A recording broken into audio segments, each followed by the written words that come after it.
Yo guys, Indonesia merupakan negara maritim terbesar di dunia. Gugusan kepulauan kita terletak di antara dua benua dan dua samudra, antara benua Asia di utara dan Australia di selatan, antara Samudra Hindia di barat dan Samudra Pasifik di belahan timur. Sebagai negara kepulauan, negara kita memiliki banyak sekali pulau nih guys.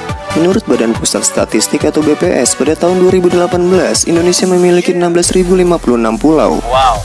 Banyak sekali kan guys? Nah, kalian pernah bertanya-tanya nggak sih bagaimana kepulauan kita ini bisa terbentuk? Sejarah kepulauan Indonesia terbentuk melalui proses yang panjang guys.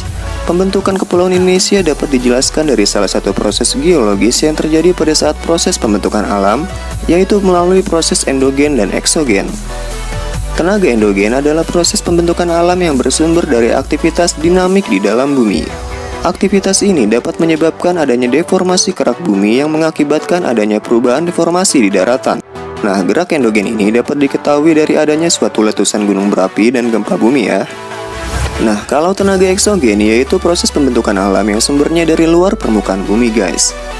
Tenaga eksogen ini meliputi iklim, hujan, angin, dan perubahan temperatur batuan yang mengalami pelapukan atau mengalami proses geomorfologi.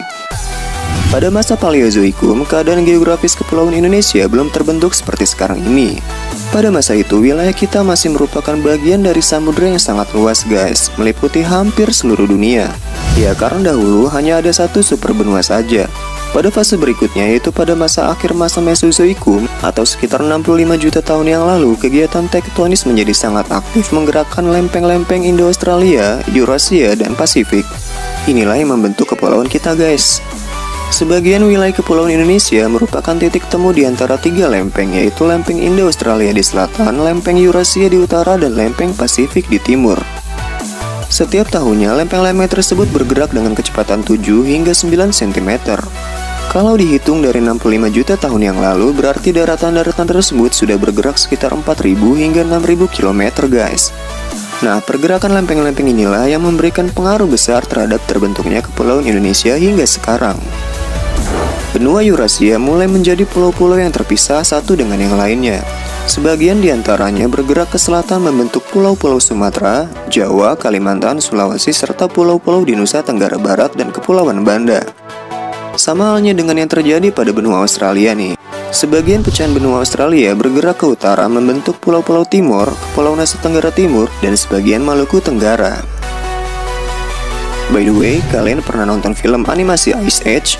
Nah, pada animasi Ice Age berlangsung pada zaman glasial atau pada masa Pleistocene guys. Pada masa itu berlangsung sekitar 3 juta sampai 10.000 tahun yang lalu. Pada masa Pleistocene, bagian barat Indonesia pernah menyatu dengan benua Asia yang kini disebut dengan paparan Sunda.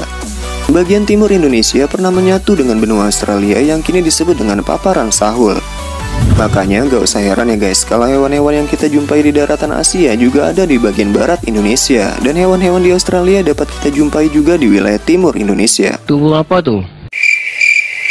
Hah? Mau apa Pompeyo?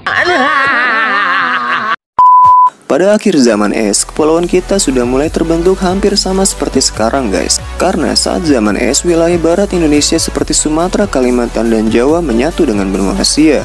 Dan ketika zaman es mulai berakhir, sebagian besar daratan Sumatera, Kalimantan, dan Jawa tenggelam menjadi laut dangkal akibat terjadinya proses kenaikan permukaan laut karena mencairnya es. Sulawesi pada masa itu sudah mulai terbentuk, sementara Papua sudah mulai bergeser ke utara. Pembagian paparan Sahul di sebelah timur, paparan Sunda di sebelah barat tersebut kemudian dipisahkan oleh garis Wallace yang merupakan pembatas sebaran fauna yang membentang dari Selat Lombok hingga Selat Makassar ke arah utara. Garis Wallace diambil dari nama Alfred Russel Wallace, seorang ilmuwan yang meneliti tentang persebaran fauna di Indonesia. Sebaran fauna tersebut juga menjadi salah satu bukti bahwasannya daratan negeri kita dulu pernah menjadi bagian dari benua Asia dan Australia. Oke guys, mungkin itu saja yang bisa kita bahas dalam episode kali ini. Dukung kami dengan subscribe channel ini. Ingat, subscribe itu gratis. Tinggalkan like dan komentar yang membangun ya, biar kami semangat bikin konten untuk kalian. Dukung juga channel-channel edukasi lainnya supaya bisa memajukan generasi bangsa. Akhir kata, salam Jas Merah.